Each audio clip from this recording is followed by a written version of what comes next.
সমষ্টি পুনৰ নিৰ্ধাৰণৰ খচৰাৰ বিৰোধিতা কৰিছে প্ৰদেশ কংগ্ৰেছেও সমষ্টি পুনৰ নিৰ্ধাৰণ কৰি অৰ্থৰ অপচয় কৰিছে বুলি মন্তব্য কৰিছে বিৰোধী দলপতি দেৱব্ৰত শইকীয়াই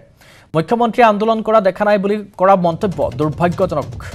জুলাইত নিৰ্বাচন আয়োগক সাক্ষাৎ কৰি অভিযোগ দিয়াৰ লগতে কেন্দ্ৰীয় আইন মন্ত্ৰীকো সাক্ষাৎ কৰিব প্ৰদেশ কংগ্ৰেছে আৰু ইতিমধ্যে বিৰোধী দলপতি দেৱব্ৰত শইকীয়াই সেই তাকেলৈ মন্তব্য কৰিছে ৰকিবুল হুছেইনো তাত উপস্থিত থকা দেখিবলৈ পোৱা গৈছে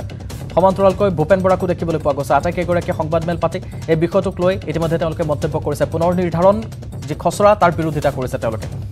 আমি কি কৈছে মুহূৰ্তত আমি ভাষ্য শুনাবলৈ চেষ্টা কৰিম অসম প্ৰদেশ কংগ্ৰেছৰ সংবাদমেলৰ পাছত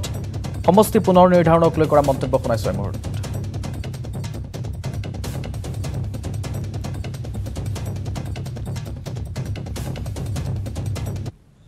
যোৱা সময়ত বৰ্তমান সময়ত এই প্ৰক্ৰিয়াটো অপ্ৰয়োজনীয় বুলি কৈ আছিলোঁ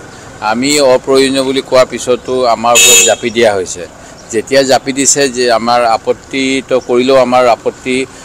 ইলেকশ্যন কমিশ্যনে শুনা নাই সেই গতিকে যিখিনি কৰিছে সেইখিনি কমচে কম ন্যায়সংগত হ'ব লাগে যুক্তিসংগত হ'ব লাগে আমি দেখা পাইছোঁ সেইখিনিও হোৱা নাই জনসংখ্যা অনুসৰি য'ত যেনেকৈ বৃদ্ধি হ'ব লাগে তাত নকৰি পেলাই অন্য কেতবোৰ অঞ্চলত বৃদ্ধি কৰি দিছে সেই গতিকে এই কথাবিলাক নিশ্চিতভাৱে আলোচনা হ'ব আলোচনা কৰি আমি ইলেকশ্যন কমিশ্যনক যেতিয়া এটা মাধ্যম আছে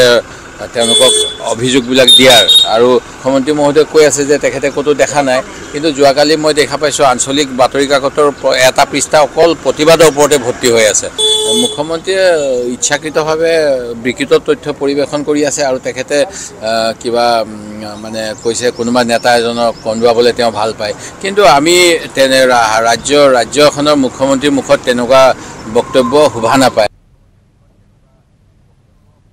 পৰিণত হৈছে ওদালগুৰিৰ কঁঠালগুৰিৰ দানদীপুৰ সংযোগ